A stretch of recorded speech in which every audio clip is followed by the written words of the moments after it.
Hello again. Now, today I want to show you something that I've been working on for quite a while, and I don't know if you've ever heard the term Mahl stick. That's M-A-H-L. Sometimes it's called a Mahl stick, M-A-U-L, a Mahl stick, a Mahl stock if you come from Scandinavia, or a painter's rest. It was a long time. I don't do much painting these days in terms of pictures, but it was a long time before I worked out how an artist was able to hold his hand with his brush in it steady enough to work on a canvas for hours at a time. It's okay for the first 10 minutes, but after that you start to get a bit tired. And the answer is one of these. That's a simple enough thing, really. You can see it's just a pole, a bit of dowel with a ball on the end. Sometimes they would use a walking stick, I suppose, or just a piece of blackthorn that they'd cut out of a hedge. You could use anything, but people like to make them, and I tried, and in fact I've made quite a lot. A proper artist or craftsman would make it out of a tree and a cow. I bought doweling, and I bought these hardwood birch balls and drilled a hole in them, glued onto the dowel that I'd already bought, French polished the dowel and popped either a copper or a silver plated cap on the end, and there you have it. That's oak, that one. I made them, when I started I made short ones, and I made them with pine dowel, which is very cheap to come by and easy to come by. Some padding on the end of the ball, and then leather. You can buy leather scraps, leather samples very cheaply, and I just wrapped, with the help of my dear lady wife, wrapped around the top, tied it, and there you have a Mahl stick. And I made, as with the paintbrushes, you see a different colour for each colour of paint that I'm going to put on the gnome that I'm painting. I've made a different coloured Mahl stick as well. Silver plated cap on the end of this one, and I've made them out of different woods. This is walnut, this one, and that's what walnut looks like when you put French polish on it. There's beech, I think, that one. This is tulip wood. I've made them in ash. I've made them in probably about 10 different sorts of wood, but the one that I found it very difficult to get hold of was ebony. It's not only quite rare, it's expensive, but I managed it. Now, the way I managed it was by contacting someone I know a long way away. His name's Andy Coates, and his business as a craftsman, he calls it Cobweb Crafts. He's based in Beccles in Suffolk. Lovely chap. And I initially asked him if he knew where I could get hold of ebony, and he said no, but I've got 2 pieces. And here are the 2 pieces that he cut for me, well, turned for me on his lathe from 2 chunks of wood. And it's heartwood ebony. Apparently he tells me this tree was felled in the late 60s in Gabon in Africa, and it's been stored in a variety of sheds and warehouses ever since, and he's had it for years and years, and he did this to it for me. He inset bolts in there, so it's a 2-piece, and nuts in the other end, so it becomes a a longer reach, I sourced these ebony balls, and Andy set the nuts in there, so it has become this. And then I asked for a silver, solid silver end cap. I thought if the wood is as expensive as this and the work that's gone into it is as expensive, I would have a solid silver end cap to it. And unfortunately, when they made it, it came back too big, and it took months and months and months for it to be made. It came back too big for the end of the wood that I was going to fix it onto. So we went to a different stage, and I had this thing made out of copper. And I asked the gentleman at Kenworth Engineering, Oliver Rowbotham, to turn this down to the dimension of that, but then to have it splayed so it comes out to the correct dimension to put the silver end cap onto. And there it is. And if I wish to, I can change the end cap to a stainless steel one and use it as a walking stick, or a brass one, and I can have lots more of those if I choose to. Unique is a word that is misused. It's an absolute adjective. It means you can't be very unique or slightly unique. It's a bit like being half dead or almost pregnant. You can't. You're either one or the other. You're not. There's no graduation.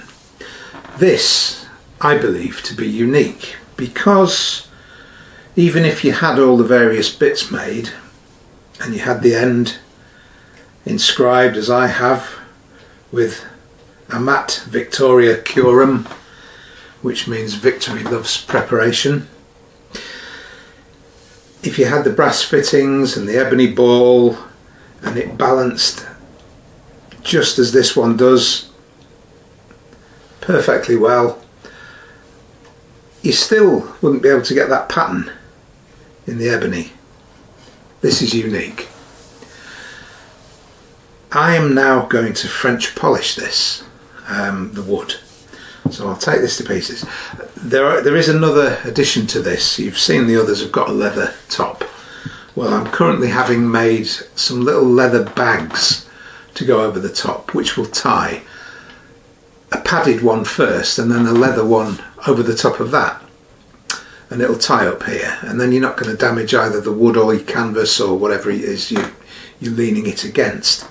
So I'll take this to pieces and I'll show you just exactly how we're going to do what we're going to do. That can come straight off.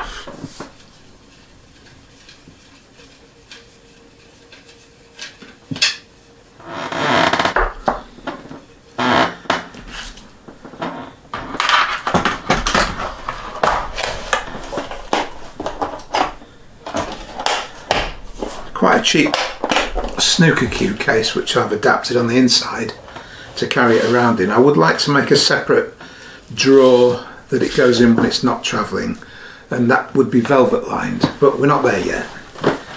So with French polish, I've got a bottle of it here. It's the excretions of the lac beetle, mainly Indonesia, Thailand, places like that, which is then dried into big sheets, smashed up into flakes, and the flakes are dissolved in what they call denatured alcohol, which is, in this country, it's methylated spirits. Denatured alcohol is just to stop you drinking it. They put all sorts of dirty, horrible, nasty chemicals in it, benzene and stuff that would make you go blind or die. However, they melt the flakes of lac flakes in there, in the meths. You give it a good shake, goes off after about a year, and then when you put that on the wood, you see what it did to that piece of walnut. It gives it a nice deep shine, changes the colour, but protects it. Now before you put neat French polish on it, it wants a coat of thin, and this has been thinned even more with meths. So I'll pour some of that in here, and because we're taking our time over this, I'll put even more meths in it.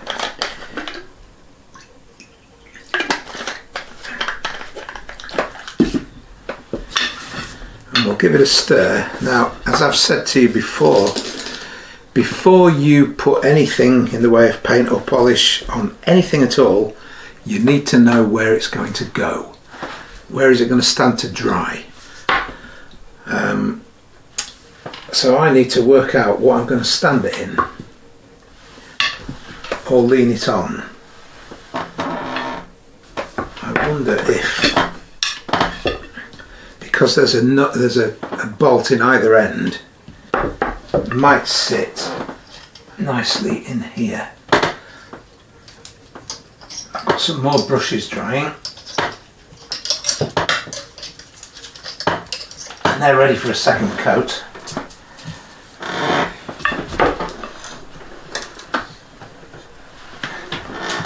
Which I should be doing later. Let me just try this.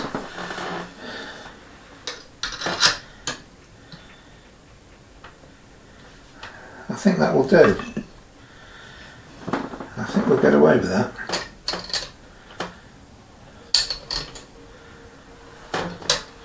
As long as I don't knock it off when I walk past, which is always a possibility. Maybe in here.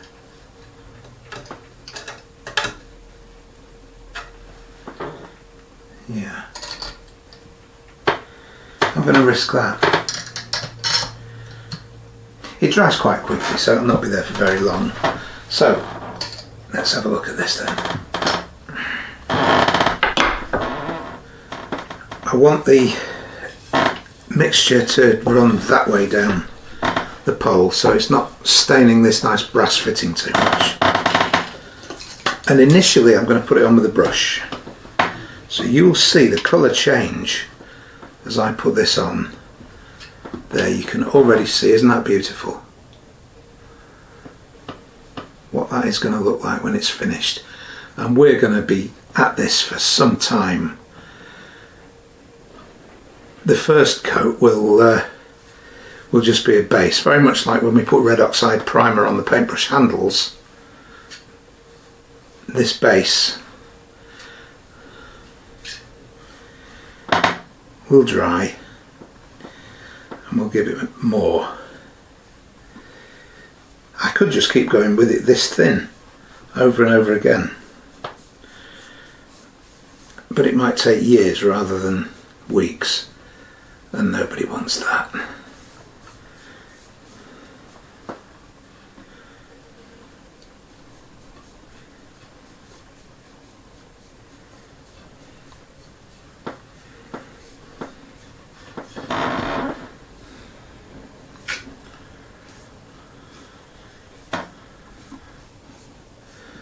There. Are you able to see the difference between the two?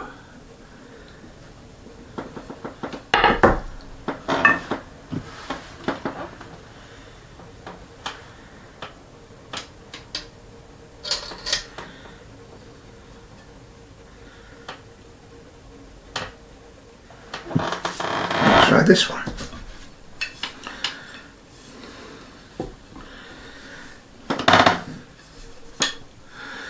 Now I'm going to have to stand to touch the end of this, which I don't really want to do, but I will.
Now, as I say, when it's this thin it dries very quickly, so I might even manage to get a couple of coats on before I finish.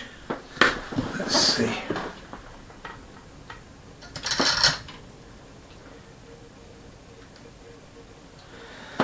Has this dried? Oh yes, that's dry already. So we just carry on. Oops, wrong way around.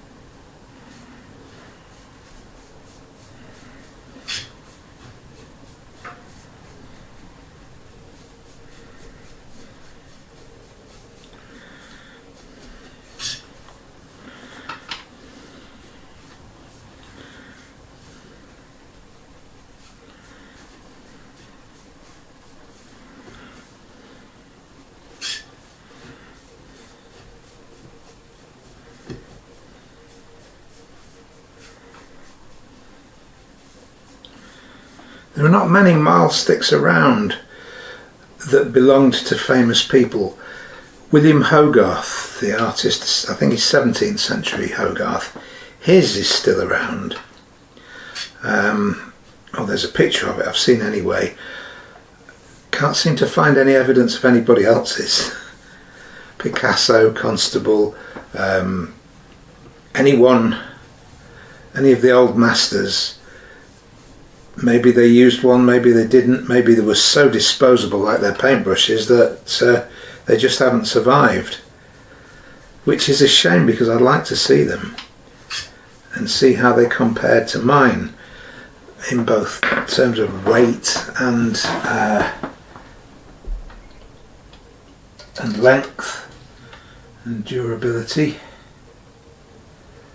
Are we dry? We're dry.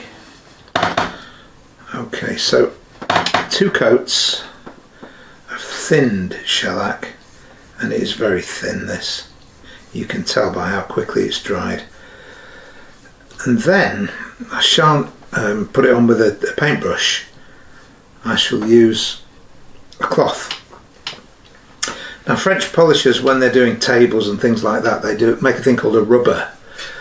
And it's exactly what it says. It's what you use to rub the French polish in, and it's a ball of cotton wadding wrapped in some cotton, and they feed the wadding underneath with the French polish, the shellac, and just rub very thin coats on in tiny little circles, a little bit like polishing a pair of shoes, and that is done over and over again until they get the finish they require.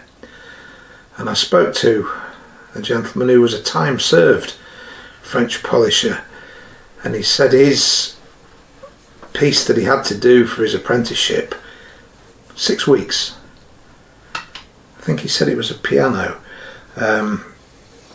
But 6 weeks. And I said, how many hours? And he said, oh, only an hour a day. 1 hour a day, just on this same piece. Because, to be honest, you don't want to be breathing this stuff in for too long. I won't say it's deadly toxic. You certainly wouldn't want to drink it. But breathing it in for hours at a time isn't a great idea either. So I shall stop at my 2 coats on here and try desperately hard not to knock it off at the end. And this can go back in its bottle. I shall wash that in meths, and after that I'm going to make a start on this next batch of paintbrushes. So there we are, Mahl sticks, part of what's going to be a 6-dimensional project, 6-dimensional piece of art. I'll tell you next time what those 6 dimensions are going to be. I wonder if you can work it out before then. Anyway, thanks for watching. Bye bye for now.